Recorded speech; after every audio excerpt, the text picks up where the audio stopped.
बारिश में भीगती युवती ने धनाढ्य पुरुष से सिर्फ एक रात की शरण मांगी थी। उस रात जो हुआ वो इंसानियत का आंसू नहीं, बल्कि दो टूटे दिलों का प्यार बनकर उभरा। यह आज के समाज की सच्चाई है और एक आईना भी, जो दिखाता है कि सच्चा साथ दौलत से नहीं, दिल से मिलता है।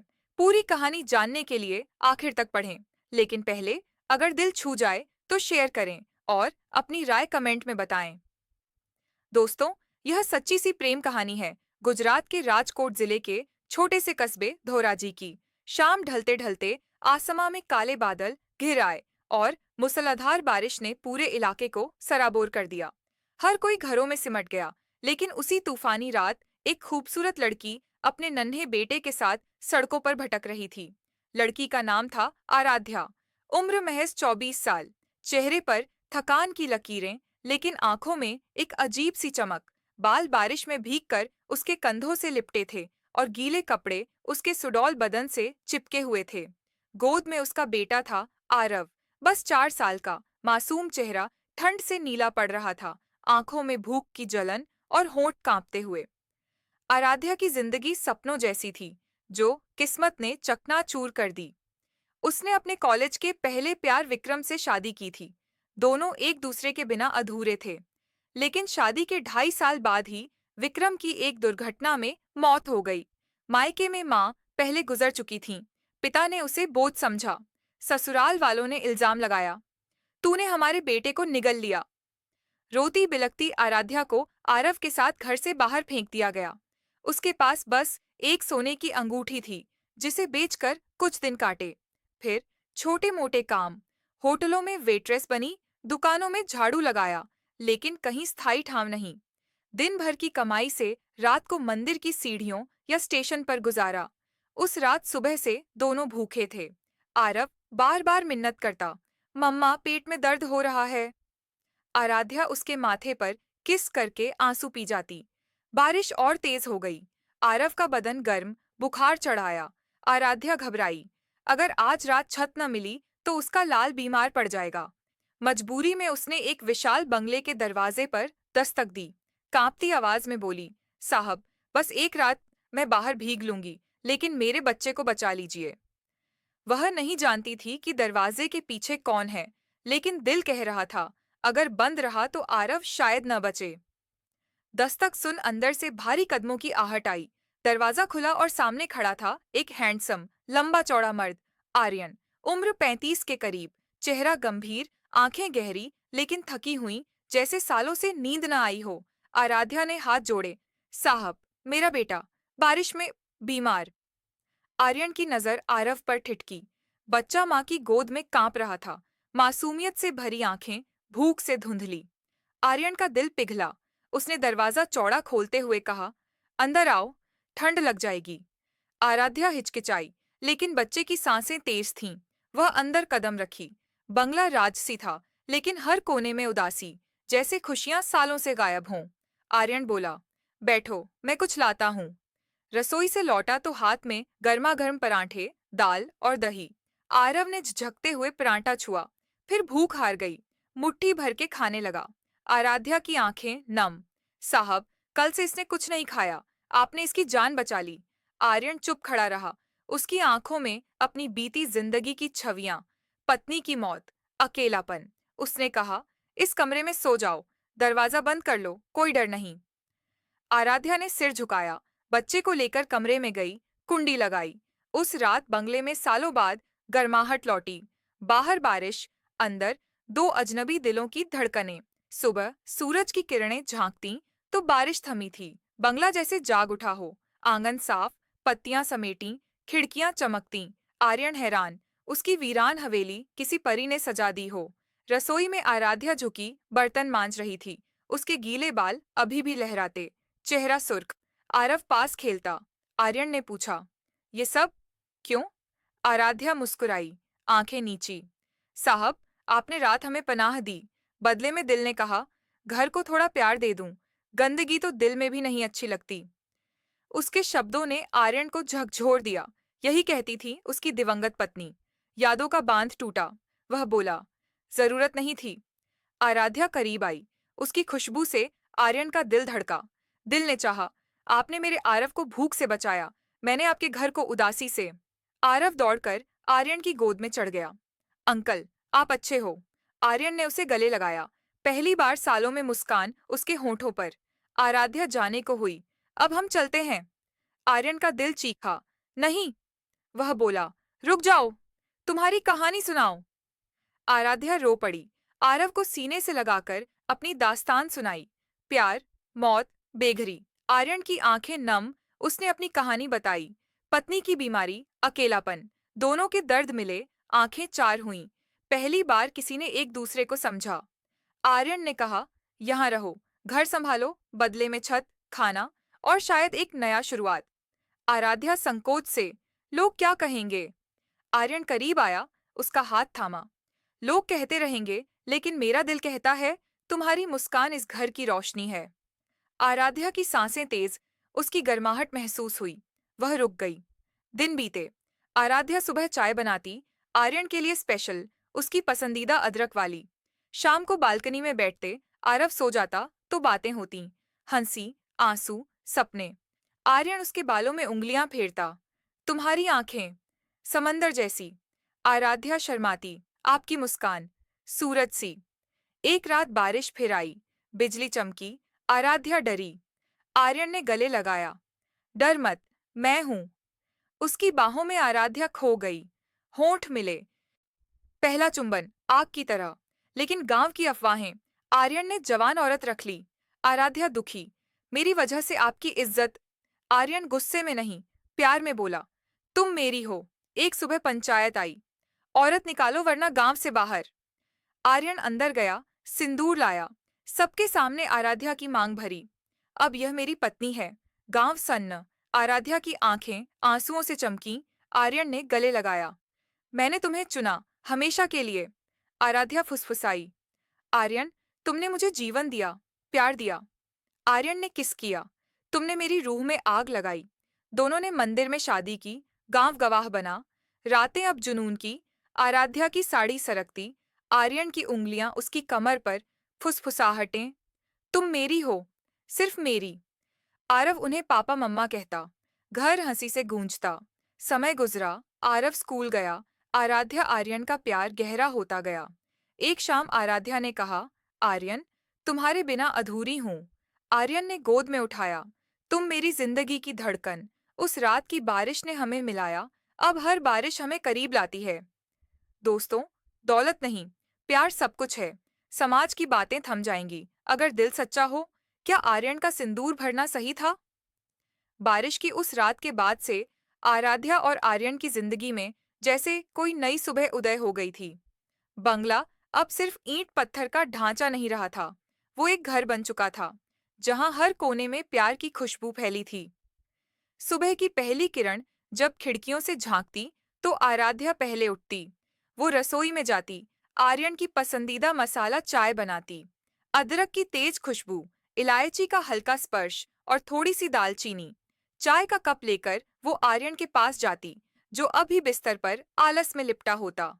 उठो ना, सूरज निकल आया। आराध्या धीमे से उसके कंधे पर हाथ फेरती। आर्यन आंखें खोलता, उसकी मुस्कान देखकर जैसे सारी नींद उड़ जाती। वो उसका हाथ पकड़कर खींचता। 1 मिनट और, तुम्हारे पास। आराध्या शर्माकर हंसती। आरव उठ जाएगा, फिर नहीं छोड़ेगा। लेकिन आर्यन उसे अपनी बाहों में खींच लेता। उसकी सांसें उसके गालों पर गर्माहट बिखेरती। तुम्हारी ये खुशबू मुझे पागल कर देती है। आराध्या की आंखें नीची हो जातीं, होठों पर हल्की सी मुस्कान। तुम भी तो हर बार मुझे नया लगते हो। फिर दोनों उठते। आराध्या साड़ी के पल्लू को कंधे पर ठीक करती, बालों की लटें कान के पीछे खोंसती।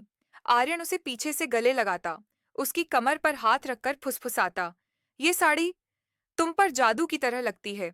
आराध्या पलटती, उसकी आंखों में डूबती। और तुम, मेरे राजकुमार। आरव दौड़ता हुआ आता। पापा, मम्मा, नाश्ता। आर्यन उसे गोद में उठाता। आज क्या खाएं शेर? पराठा आलू वाला। आराध्या हंसती। ठीक है मेरा राजा। नाश्ते की मेज पर तीनों बैठते। आरव के मुंह पर आलू का परांठा। आराध्या उसे पोंछती। आर्यन उसे देखता रहता, जैसे दुनिया की सबसे खूबसूरत तस्वीर हो। कभी कभी उसका पैर आराध्या के पैर से टकराता, दोनों मुस्कुराते। कोई बात नहीं, बस नजरों का खेल। शाम को खेत से लौटते वक्त आर्यन फूल लाता, गुलाब, चमेली, कभी जंगली फूल।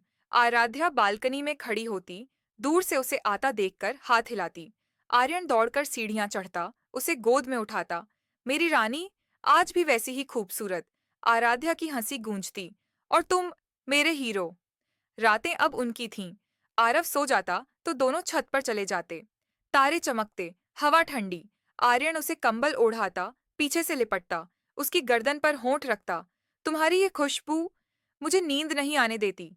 आराध्या पलटती, उसकी छाती पर सिर रखती। और तुम्हारी धड़कन मुझे सुकून देती है। फिर होंठ मिलते, धीमे, गहरे, लंबे चुंबन।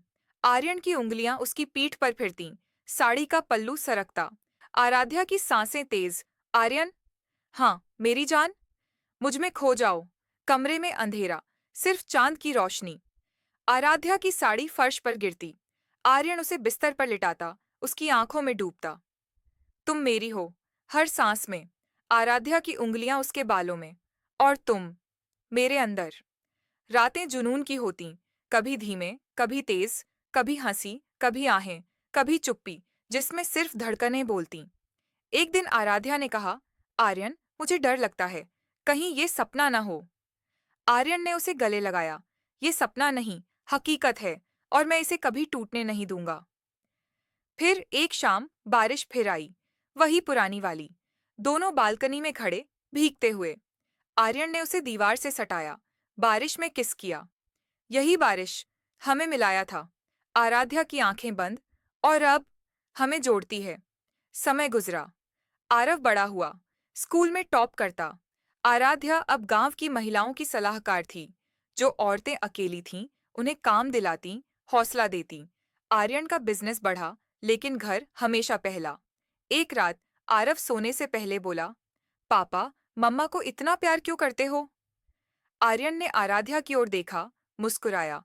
क्योंकि वो मेरी जिंदगी है बेटा। आराध्या की आंखें नम। और तुम, मेरे भगवान। फिर रात गहराई, दोनों बिस्तर पर। आर्यन ने उसे पास खींचा। एक और बच्चा, कैसा रहेगा? आराध्या शर्माई। तुम्हारी तरह शरारती और प्यार करने वाला। आर्यन हंसा। या तुम्हारी तरह खूबसूरत और मजबूत। और फिर रात उनकी हो गई, पूरी तरह। दोस्तों, प्यार उम्र नहीं, हालात नहीं, समाज नहीं देखता। वो बस दो दिलों का मिलन है। क्या आपको लगता है कि आर्यन और आराध्या का प्यार सच्चा था? अगर हाँ, तो कमेंट में लिखें। और अगर कहानी ने दिल छुआ, तो शेयर करें। प्यार बांटने से बढ़ता है। धन्यवाद। मेरा नाम सानवी है। मैं 24 साल की हूँ। हमारे छोटे से गांव में लोग कहते हैं कि मैं सबसे खूबसूरत लड़की हूँ। मेरी आंखें हिरनी जैसी, बाल रेशम जैसे, और चेहरा चांदनी सा। गांव के सारे लड़के मुझे देखकर मुस्कुराते थे, पर मेरी नजरें सिर्फ अर्जुन पर थीं। मेरे पति, मेरे 28 साल के हमसफर। हमारी शादी को अभी 5 महीने हुए थे। अर्जुन मुझे इतना प्यार करते थे कि हर शाम मुझे गले लगाकर कहते, सानवी, तुम मेरी दुनिया हो। लोग कहते, अर्जुन को तो लॉटरी लग गई। और मैं शर्माकर मुस्कुरा देती। पर एक दिन हमारे पड़ोस में काव्या आकर रहने लगी। वो 35 साल की थी, मोटी, सांवली और बीमार।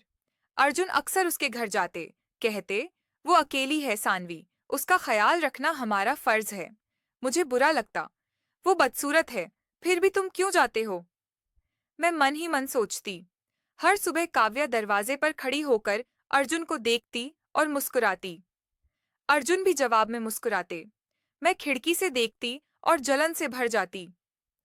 मैं इतनी खूबसूरत हूँ, फिर भी तुम्हें उसकी फिक्र है। धीरे धीरे अर्जुन काव्या के घर ज्यादा जाने लगे। कभी राशन, कभी दवाइयाँ, कभी उसकी बीमारी का हाल। मैंने देखा, अर्जुन बाजार से सब्जियां लेकर सीधे उसके घर गए। मैंने फोन करना शुरू किया, हर घंटे। तुम कहाँ हो? ऑफिस में हूँ, सानवी। उनकी आवाज में थकान थी। मैंने खुद को और खूबसूरत बनाना शुरू किया। नए कपड़े, मेकअप, परफ्यूम। शाम को तैयार होकर इंतजार करती। अर्जुन आते, गले लगाते, पर उनकी आंखों में वो चमक नहीं थी जो पहले होती थी। एक रात मैंने देखा, अर्जुन चुपके से काव्या के घर गए। देर रात लौटे। मेरा दिल टूट गया। क्या तुम्हें मुझसे प्यार नहीं रहा? अगले दिन मैं काव्या के घर गई। वो बिस्तर पर लेटी थी। तुम अकेली रहती हो? मैंने पूछा। हाँ, कोई नहीं है मेरा। उसकी आंखें नम थीं। मैंने अर्जुन से कहा, चलो हनीमून पर चलें, कहीं दूर, सिर्फ हम दोनों। अर्जुन ने माथा सहलाया। अगले महीने, सानवी, अभी काम का बोझ है। फिर एक शाम हम बाहर डिनर पर जाने वाले थे। मैं तैयार हो रही थी। अर्जुन नहा रहे थे। तभी दरवाजे पर दस्तक हुई। पड़ोस का बच्चा बोला, काव्या आंटी की तबीयत खराब है। अर्जुन सब छोड़कर दौड़े। मैंने देखा, अर्जुन ने काव्या को सहारा देकर गाड़ी में बिठाया। मैं गुस्से से कांप रही थी। घंटों बाद लौटे। काव्या का हाथ अर्जुन के कंधे पर, अर्जुन की बांह उसकी कमर पर। मैं कमरे में चली गई। अर्जुन आए, बोले, सॉरी सानवी, उसे अस्पताल ले जाना पड़ा, कमजोरी थी। मैंने कहा, और तुम उसकी कमजोरी दूर करने गए थे? अर्जुन चुप रहे, फिर बोले, चलो बाहर चलते हैं। नहीं जाना। मैं बिस्तर पर लेट गई। अर्जुन मेरे पास आए, खाना गर्म करके लाए। अगर मैं हाथ से खिलाऊं? उनकी आंखों में प्यार था। मैंने निवाला खा लिया। फिर घंटों बातें की। अर्जुन बोले, मुझे बाहर जाना है, 2 दिन का काम। मैं उदास हुई, पर सोचा, कम से कम काव्या से दूर रहेंगे। अगले दिन अर्जुन चले गए। शाम को काव्या आई। अर्जुन कहाँ हैं? तुम्हें क्या मतलब? मैं चीखी। मैंने दवाइयां मंगवाई थीं। वो रोने लगी। मैंने दरवाजा बंद कर दिया। अगले दिन अर्जुन सुबह लौटे। मैं हैरान। वो सीधे काव्या के घर गए। मैं पीछे पीछे। तुम अभी आए और... वो बीमार है सानवी, मुझे खबर मिली तो लौट आया। मैं रो पड़ी। मुझे बीमार कर दो, शायद तब आओ। अर्जुन के भाई भाभी आए। मैंने सब बता दिया। भाभी बोली, मर्द ऐसे ही होते हैं। मैं रात भर रोती रही। अर्जुन घर नहीं आए। सुबह मैंने मोहल्ले में हंगामा किया। अर्जुन काव्या के साथ भाग गए। लोग सहमत हुए। हमने भी देखा है उन्हें। तभी अर्जुन लंगड़ाते हुए आए, छोटों से भरे। डाकुओं ने लूटा, अस्पताल में था। फिर काव्या का घर खाली, सामान बिखरा। वो कोने में बेहोश। अस्पताल पहुंचे। डॉक्टर बोले, दोनों किडनी फेल, कोई नहीं है उसका, मौत करीब है। अर्जुन मेरे पास आए, आंखें नम। सानवी, काव्या मेरी मौसेरी बहन है। मैं स्तब्ध। वो बचपन में अलग हो गई थी। मुझे हाल में पता चला। वो बीमार थी, अकेली थी। मैं मदद कर रहा था, दवाइयाँ, राशन, अस्पताल। वो लिफाफा, डायलिसिस की दवा थी। मैं रो पड़ी। मैंने तुम्हें गलत समझा। अर्जुन ने मुझे गले लगाया। तुम मेरी जान हो, कोई और नहीं। काव्या को हमने गोद ले लिया। उसकी सर्जरी हुई। अर्जुन ने अपनी एक किडनी दान की। वो ठीक हुई। हम तीनों साथ रहने लगे। एक शाम अर्जुन ने मुझे छत पर ले जाकर कहा, सानवी, तुम्हारी ईर्ष्या ने मुझे और करीब ला दिया। अब कोई गलतफहमी नहीं। मैंने उनकी आंखों में देखा। चांदनी में वो और खूबसूरत लग रहे थे। हमने हनीमून मनाया, कश्मीर में, बर्फीली वादियों में, सिर्फ हम दोनों। अर्जुन ने कहा, तुम मेरी सबसे बड़ी लॉटरी हो। मैंने मुस्कुराकर कहा, और तुम मेरे सबसे बड़े सपने। कश्मीर की वादियों में हमारा हनीमून चल रहा था। बर्फ की चादर बिछी थी। सानवी मेरे बगल में थी, लाल शाल ओढ़े, गालों पर ठंडी लाली। उसने मेरी बांह पकड़ी और धीरे से कहा, अर्जुन, तुमने मुझे कभी इतना प्यार नहीं दिया जितना अब दे रहे हो। मैंने उसका हाथ चूमा, क्योंकि अब मुझे पता है, तुम्हारी ईर्ष्या भी प्यार थी। हम डल झील में शिकारा पर थे। पानी पर चांद की परछाई नाच रही थी। सानवी ने सिर मेरे कंधे पर टिकाया। काव्या दीदी ठीक है ना? हाँ, आज सुबह फोन आया था। वो घर पर हैं। हमारी माँ बनकर रह रही हैं। सानवी मुस्कुराई। उसकी आंखों में आंसू थे, खुशी के। मैंने उन्हें माँ कहा था, जब वो आईसीयू से बाहर आई थीं, और उन्होंने तुम्हें बेटी कहा। हमने कश्मीर में 7 दिन बिताए। हर रात सानवी मेरे सीने पर सिर रखकर सोती। मैं उसके बालों में उंगलियां फेरता। अर्जुन, अब कभी मुझे अकेला मत छोड़ना। कभी नहीं। घर लौटते ही, नई शुरुआत घर लौटे, तो काव्या ने दरवाजा खोला। वो अब चलने फिरने लगी थीं, चेहरा चमकदार। आओ मेरे बच्चों! Exclamation mark. वो हमें गले लगाने दौड़ी। सानवी ने झुककर उनके पैर छुए। दीदी, अब आप हमारी माँ हैं। काव्या की आंखें भर आईं। तुमने मुझे नया जीवन दिया बेटी। अर्जुन ने मेरे कंधे पर हाथ रखा। सानवी, तुमने जो गलतफहमी की, उसने हमें एक परिवार बना दिया। 1 साल बाद, छोटी सी खुशी, एक सुबह सानवी ने मेरे हाथ पर एक छोटा सा ग्रीटिंग कार्ड रखा। खोलो। अंदर लिखा था, पापा बनने वाले हो अर्जुन। मैंने उसे गोद में उठा लिया, चीखा, सानवी, सच में? वो हंसते हुए बोली, हाँ। डॉक्टर ने कंफर्म किया। काव्या ने आंसुओं के साथ हमें गले लगाया। अब हमारा घर पूरा हो जाएगा। डिलीवरी का दिन, प्यार की परीक्षा 9 महीने बाद, अस्पताल। सानवी दर्द से कराह रही थी। मैं उसके हाथ को कसकर पकड़े था। अर्जुन, तुम, मुझे डर लग रहा है। मैं हूं ना। रात के 2 बज रहे थे। डॉक्टर ने कहा, ऑपरेशन करना पड़ेगा। मेरा दिल धड़क गया। मैंने सानवी के माथे को चूमा। तुम मेरी शेरनी हो, कुछ नहीं होगा। सुबह 6 बजे, डॉक्टर ने एक छोटी सी गठरी मेरे हाथ में दी। बेटी है। सानवी की आंखें खुलीं। उसने बच्ची को देखा और रो पड़ी। अर्जुन, हमारी परी। मैंने बच्ची को उसकी गोद में रखा। हमारा नाम रखा है आरुषि। 5 साल बाद, परफेक्ट फैमिली आरुषि अब 4 साल की थी। काव्या उसे गोद में लेकर गाती, लोरी लोरी। सानवी किचन में खाना बना रही थी। मैं पीछे से आकर उसकी कमर में बाहें डाली। क्या बना रही हो मेरी जान? तुम्हारी फेवरेट राजमा चावल। रात को हम तीनों, मैं, सानवी, काव्या, बालकनी में बैठे थे। आरुषि मेरी गोद में सो रही थी।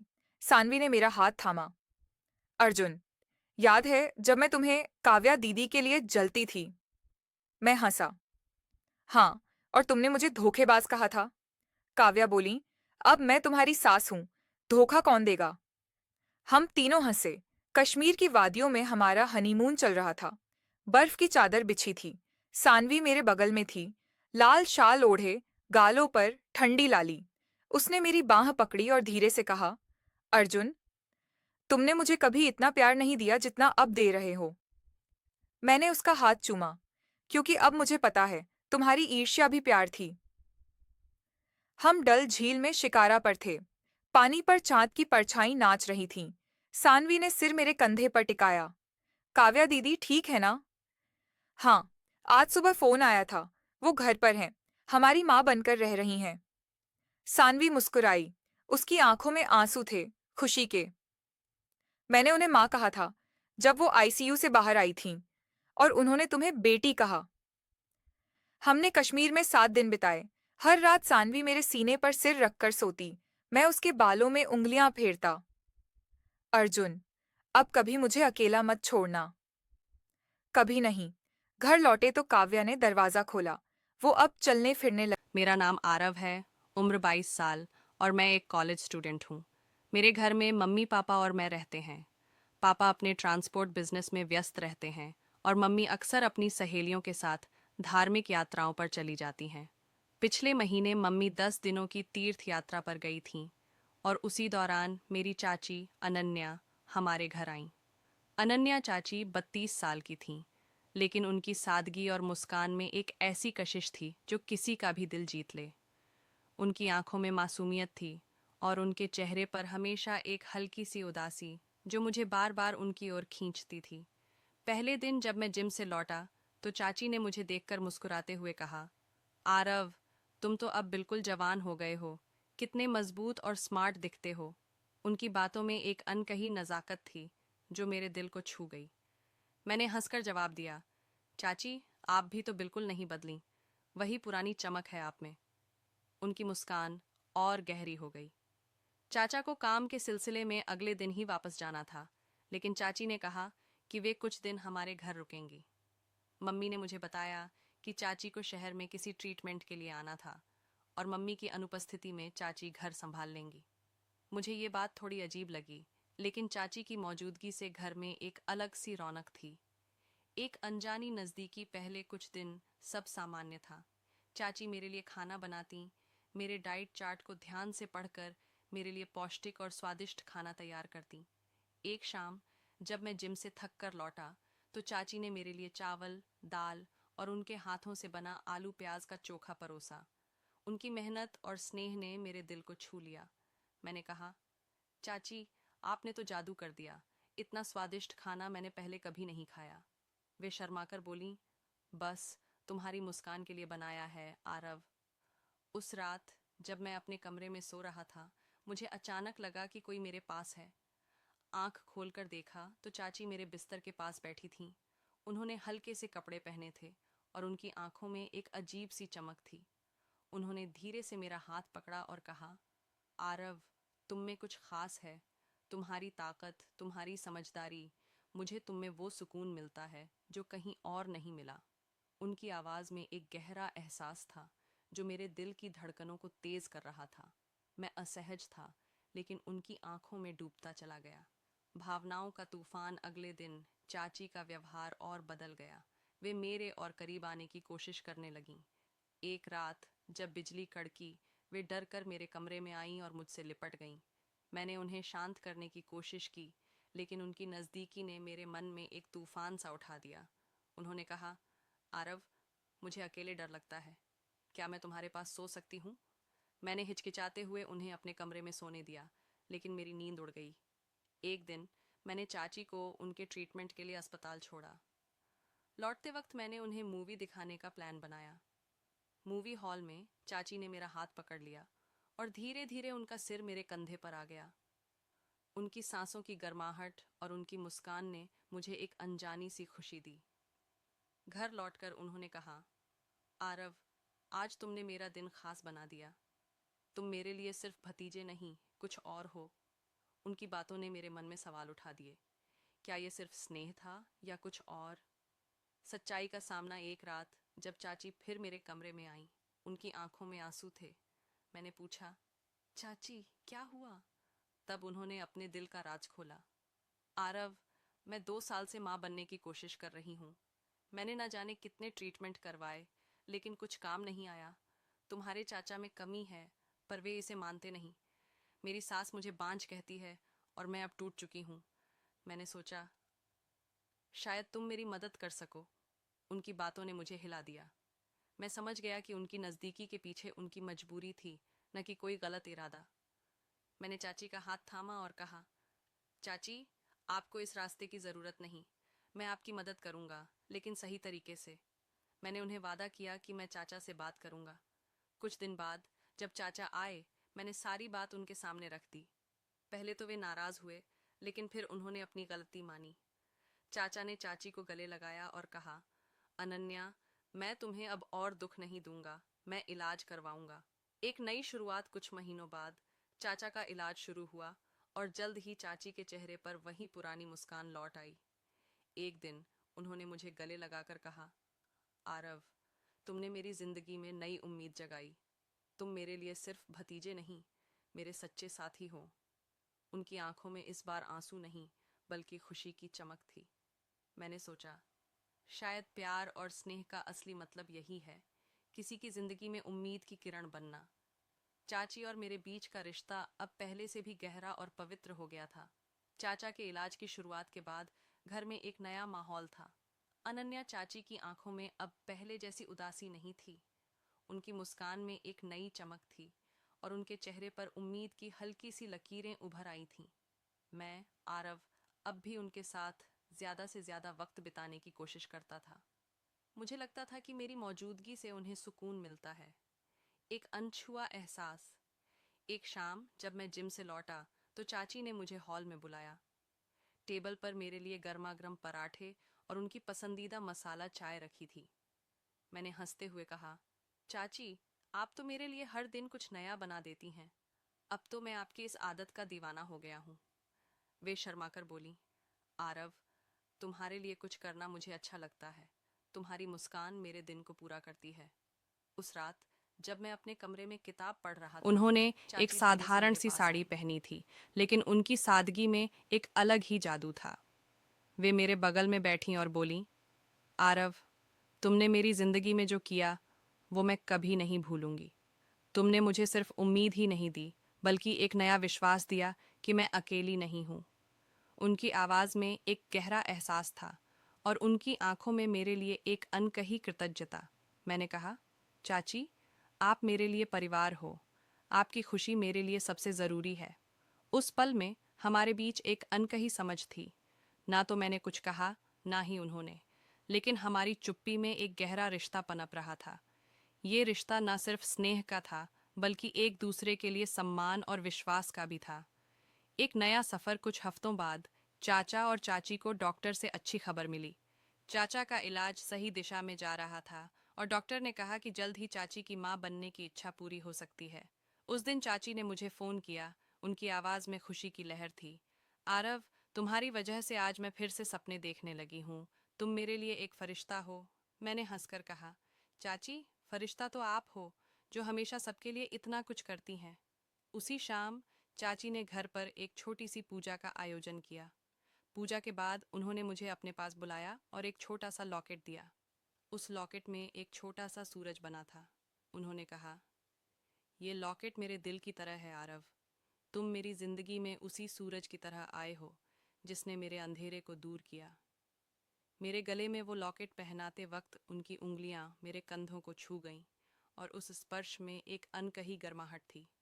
मैंने उनकी आंखों में देखा और कहा, चाची, ये सूरज हमेशा आपके साथ रहेगा। एक अनकही चाहत का अंत। कुछ महीनों बाद चाची और चाचा को खुशखबरी मिली। चाची गर्भवती थीं। उस दिन जब मैं घर पहुंचा, चाची ने मुझे गले लगाया।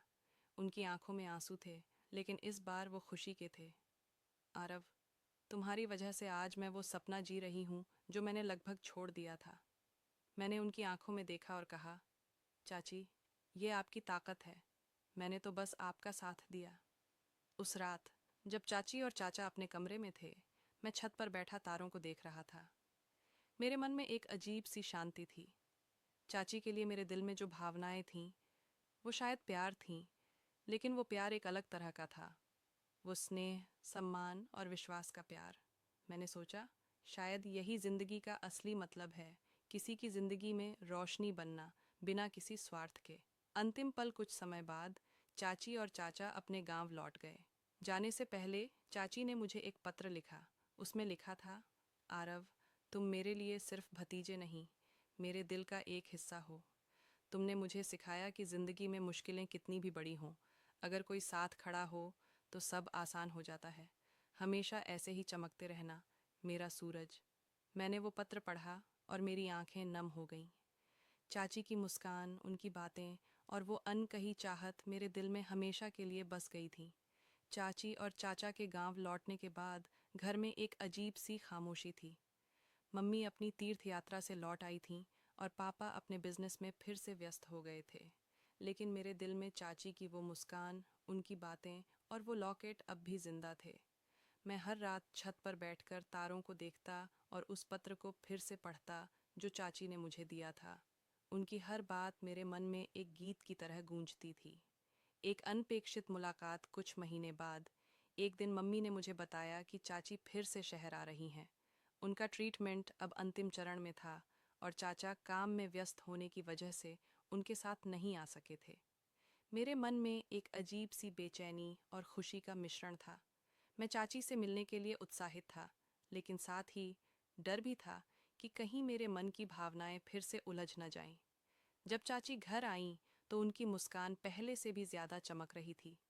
गर्भावस्था ने उनके चेहरे पर एक अलग ही नूर बिखेर दिया था।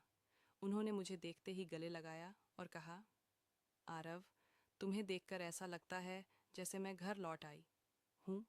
उनकी आवाज़ में वही पुरानी मिठास थी जो मेरे दिल को छू लेती थी। मैंने हंसकर कहा, चाची, आप तो अब पहले से भी ज्यादा खूबसूरत लग रही हैं। ये चमक तो कुछ खास है। वे शर्माकर बोलीं, ये सब तुम्हारी वजह से है, मेरा सूरज। एक नया बंधन। चाची इस बार सिर्फ 3 दिन के लिए आई थीं। मैंने सोचा कि इन 3 दिनों में मैं उनके लिए कुछ खास करूं।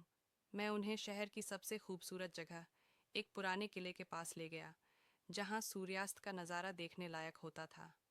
हम दोनों किले की दीवारों के पास बैठे और हल्की हल्की हवा में चाची के बाल लहरा रहे थे। उन्होंने मेरी ओर देखा और कहा, आरव, तुमने मेरी जिंदगी को इतना खूबसूरत बना दिया। मैंने कभी नहीं सोचा था कि मुझे कोई इतना समझेगा। मैंने उनकी आंखों में देखा और कहा, चाची, आप मेरे लिए सिर्फ चाची नहीं, एक दोस्त हो, एक ऐसी शख्सियत जो मेरे लिए हमेशा खास रहेगी। उस पल में सूर्यास्त की लालिमा ने जैसे हमारे बीच की चुप्पी को और गहरा कर दिया। चाची ने मेरा हाथ पकड़ा और धीरे से कहा, आरव, अगर मेरी जिंदगी में तुम ना होते तो शायद मैं आज इतनी खुश ना होती।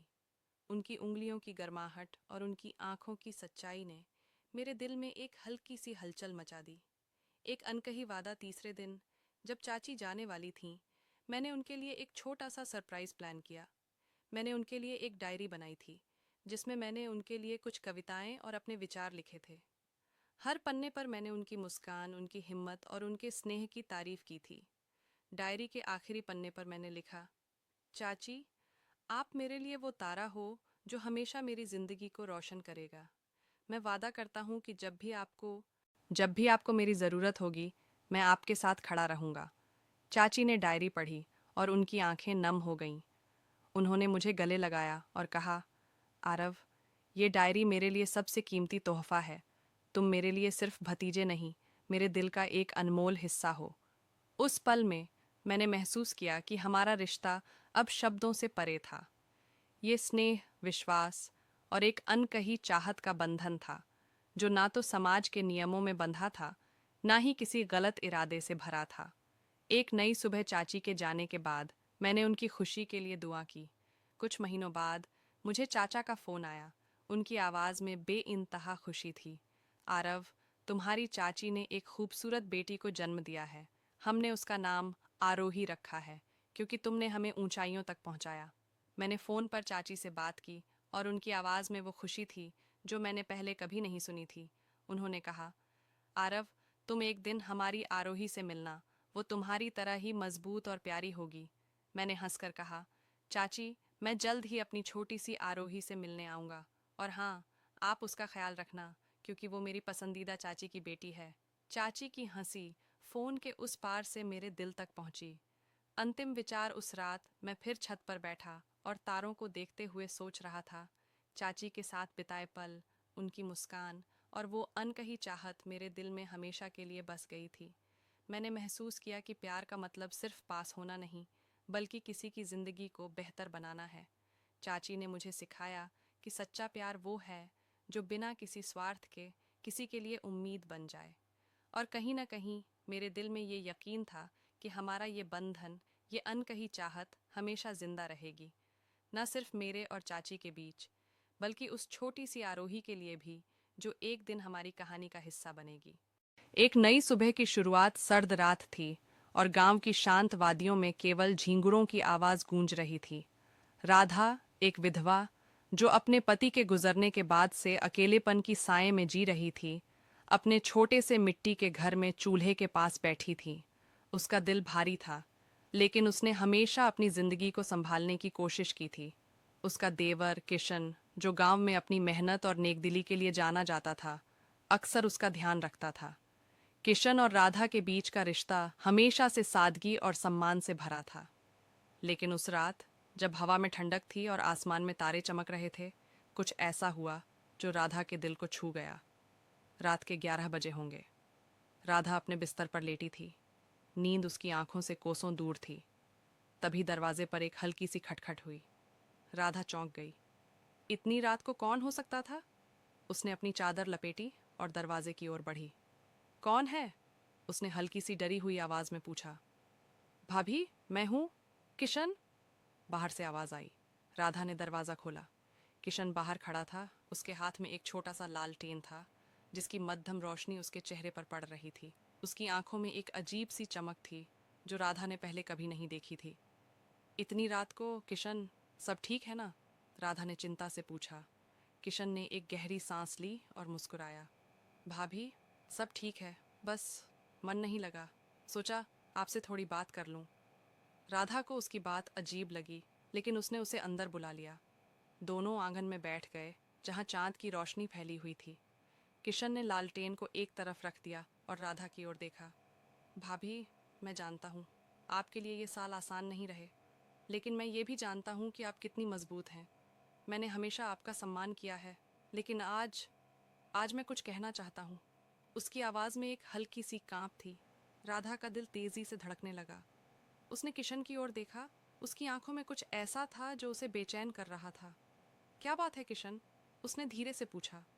किशन ने एक पल रुककर कहा, भाभी, मैंने हमेशा आपके लिए अपने दिल में एक खास जगह रखी है। पहले तो ये सिर्फ सम्मान था, लेकिन धीरे धीरे ये कुछ और हो गया। मैं जानता हूँ ये गलत लग सकता है, लेकिन मैं आपसे अपने दिल की बात कहना चाहता हूँ। मैं आपकी ज़िंदगी का हिस्सा बनना चाहता हूँ, न सिर्फ एक देवर के रूप में, बल्कि उससे कहीं ज़्यादा। राधा की सांसें थम सी गईं। उसने कभी नहीं सोचा था कि किशन के मन में उसके लिए ऐसी भावनाएं होंगी। उसका मन उलझन में पड़ गया। एक तरफ समाज की रीतियां थीं और दूसरी तरफ किशन की सच्चाई, जो उसकी आंखों में साफ झलक रही थी। किशन, ये सब इतना आसान नहीं है, राधा ने कहा। उसकी आवाज़ में दर्द और उलझन थी।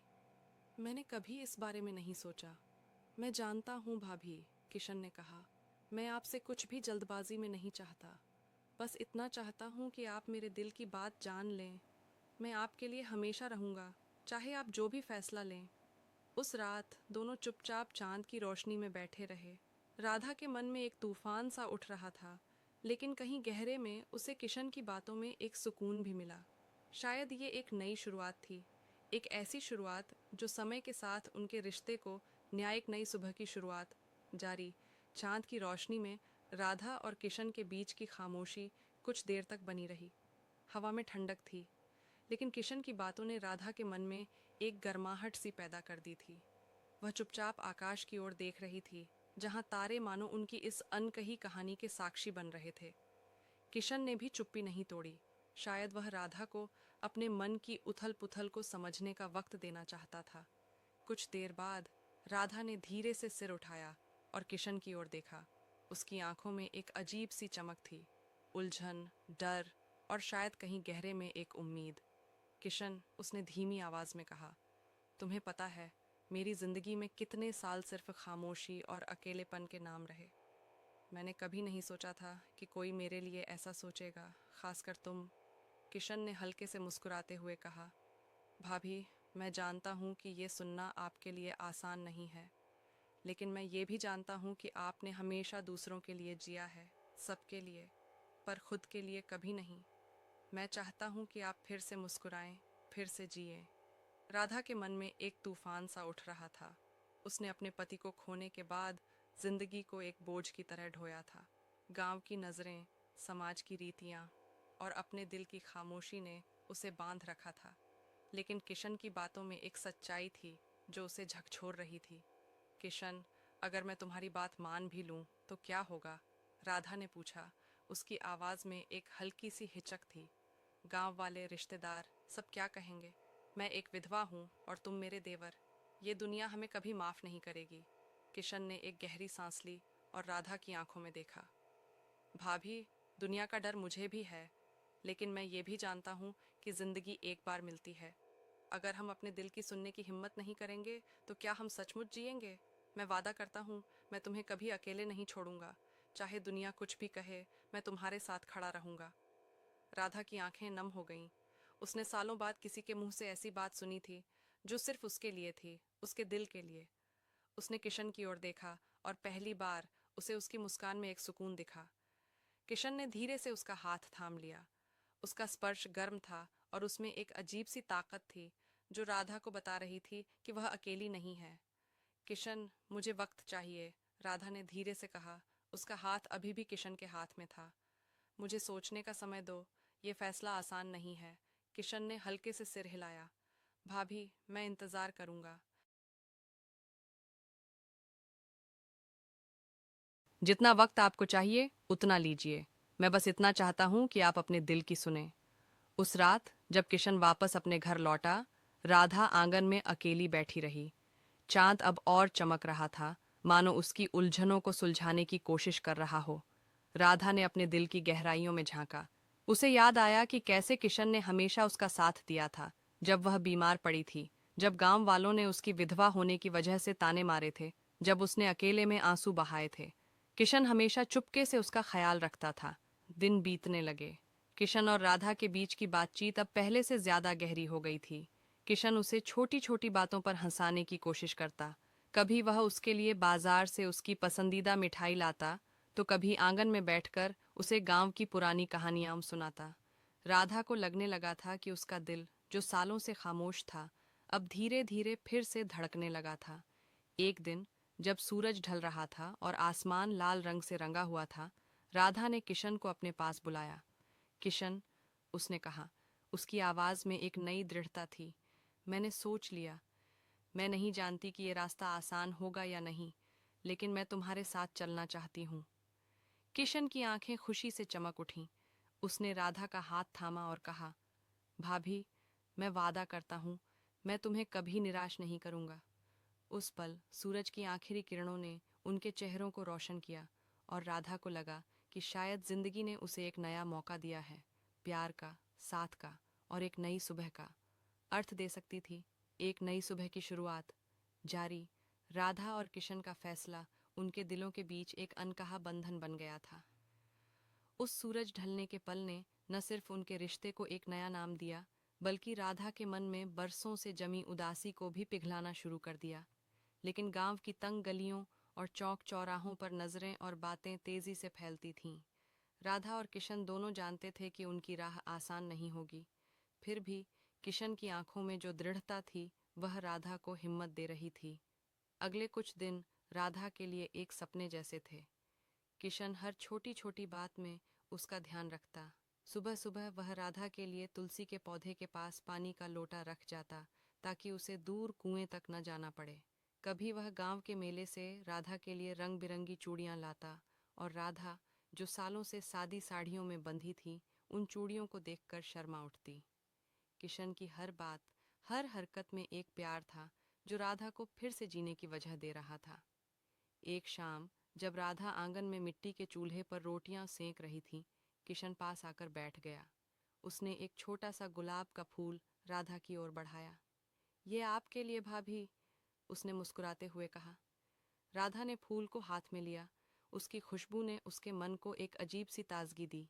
किशन, तुम्हें नहीं लगता कि हमारी ये कहानी गांव वालों को पसंद नहीं आएगी? राधा ने फूल को सूंघते हुए धीरे से कहा।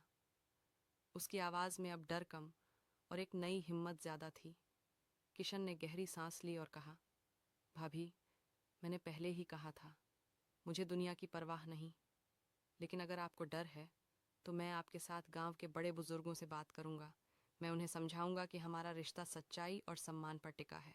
राधा ने उसकी बात सुनकर हल्के से सिर हिलाया। उसे किशन की बातों पर भरोसा था, लेकिन गांव की रूढ़ियों का डर अभी भी उसके मन में कहीं न कहीं बाकी था। उस रात जब वह अपने बिस्तर पर लेटी थी, उसे अपने पति की याद आई। उसने मन ही मन सोचा, क्या तुम मुझे माफ कर दोगे? क्या मैं अपने लिए जीने का हक रखती हूँ? तभी हवा का एक झोंका आया और खिड़की के पास रखा गुलाब का फूल हल्के से हिला। राधा को लगा मानो उसका जवाब मिल गया हो। अगले दिन किशन ने गांव के पंचायत के मुखिया रामलाल जी से मिलने का फैसला किया। वह राधा के साथ गया ताकि दोनों मिलकर अपनी बात रख सकें। रामलाल जी एक बुजुर्ग और समझदार इंसान थे, जो गांव में सबके लिए सम्मानित थे। किशन ने सारी बात खुलकर बताई, कैसे उसने राधा की जिंदगी में एक नया रंग भरने की कोशिश की और कैसे वह उसका हमेशा साथ देना चाहता है। रामलाल जी ने पहले तो चुपचाप सुना, फिर राधा की ओर देखकर कहा, बेटी, तुमने बहुत दुख देखा है। अगर तुम्हारा दिल किशन के साथ खुश है, तो इसमें गलत क्या है? लेकिन गांव की बातें आसान नहीं होती। तुम दोनों को एक दूसरे का साथ मजबूती से निभाना होगा।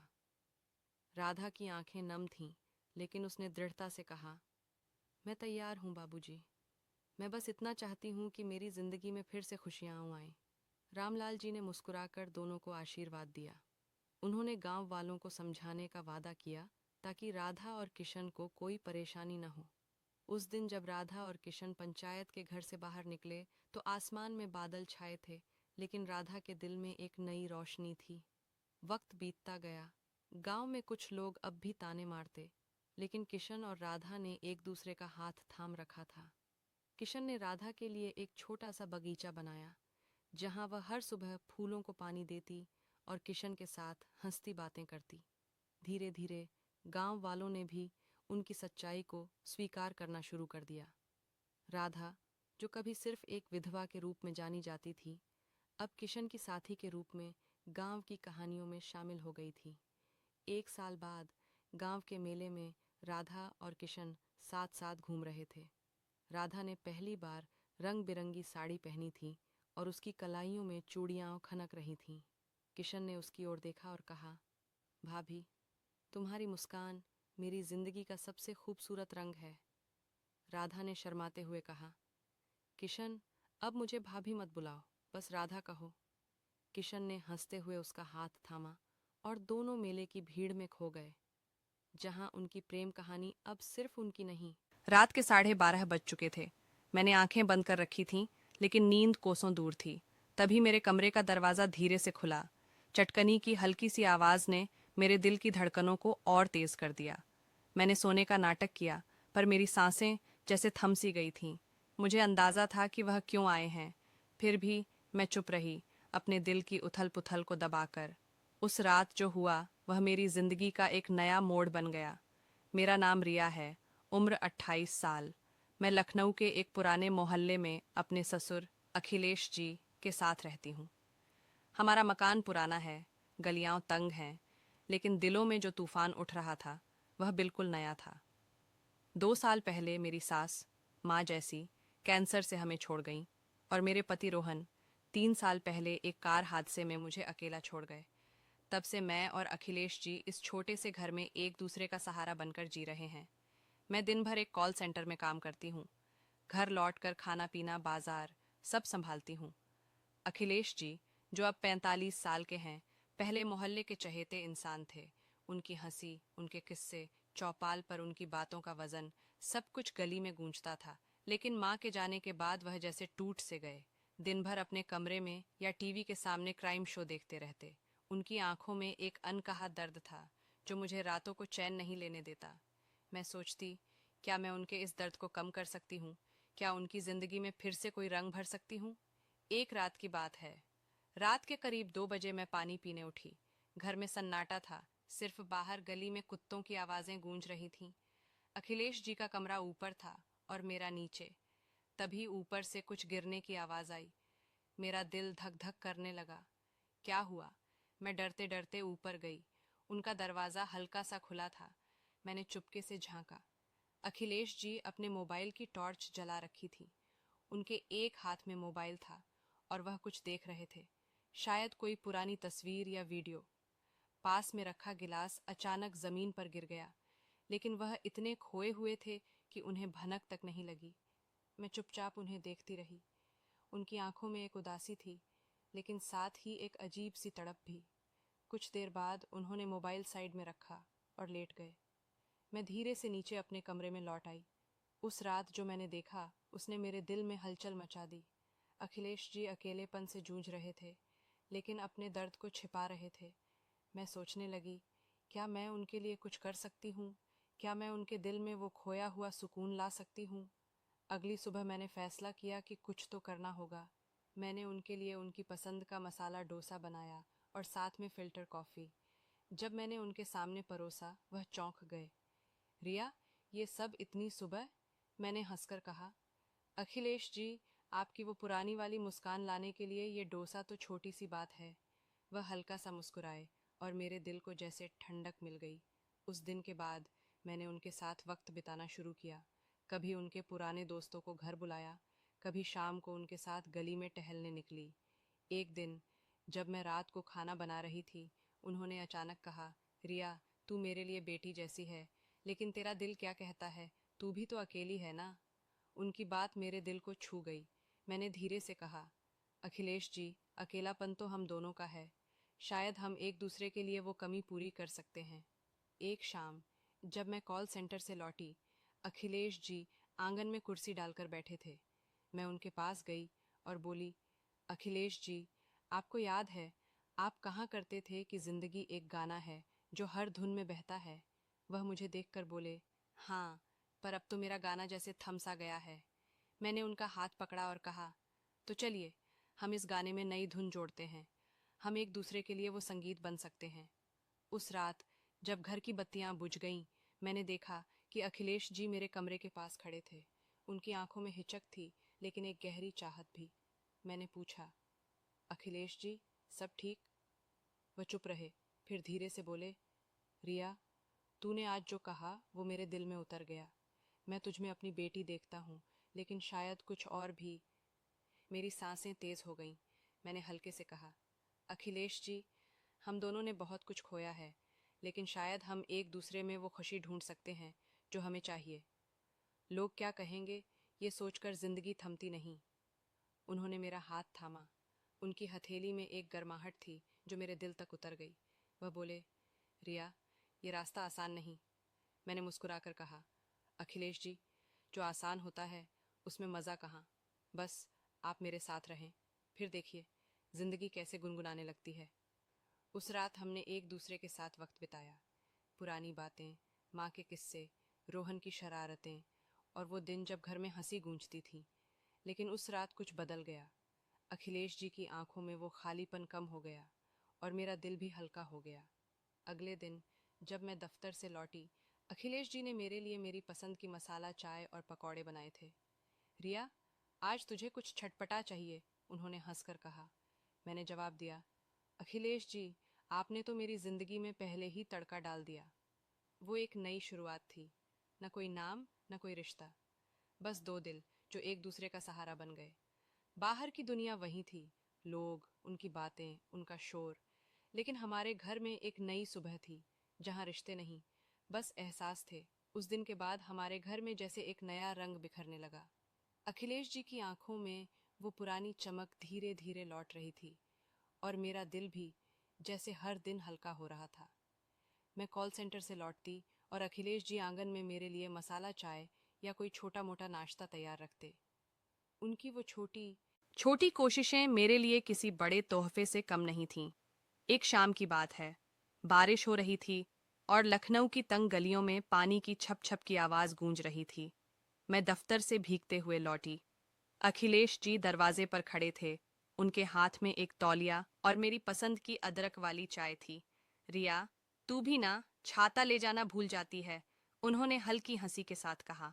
मैंने तौलिया लिया और मुस्कुराकर बोली, अखिलेश जी, जब आप मेरी इतनी फिक्र करते हैं तो छाते की क्या जरूरत। उनकी आंखों में एक पल के लिए वो गर्माहट चमकी जो मेरे दिल को छू गई। उस रात हम दोनों आंगन में बैठे। बारिश की बूंदें छत पर टप टप गिर रही थीं और हवा में मिट्टी की सौंधी खुशबू थी। मैंने उनकी तरफ देखा और पूछा, अखिलेश जी, आपको याद है आप माँ को कैसे लव लेटर लिखा करते थे? वो किससे सुनाया कीजिए। वह हंसे और उनकी हंसी में वो पुराना जोश था। रिया, वो तो जवानी के दिन थे। तेरी सासू माँ को मैंने पहला लेटर एक गुलाब के साथ दिया था। वो गुस्सा हो गई थीं, लेकिन फिर चुपके से मुस्कुराई थीं। मैंने हंसकर कहा, तो अब आप मेरे लिए एक लेटर लिखेंगे? वह ठिठक गए, फिर धीरे से बोले, रिया, अब तो मेरे अल्फाज तुझ में ही बसते हैं। लेटर की क्या जरूरत। उनकी बात ने मेरे दिल में जैसे आग सी लगा दी। मैं चुप रही, लेकिन मेरी आंखें शायद सब कुछ कह रही थीं। उस रात जब मैं अपने कमरे में जाने लगी, अखिलेश जी ने मेरा हाथ पकड़ा। उनकी उंगलियों में वो गर्माहट थी जो मेरे पूरे वजूद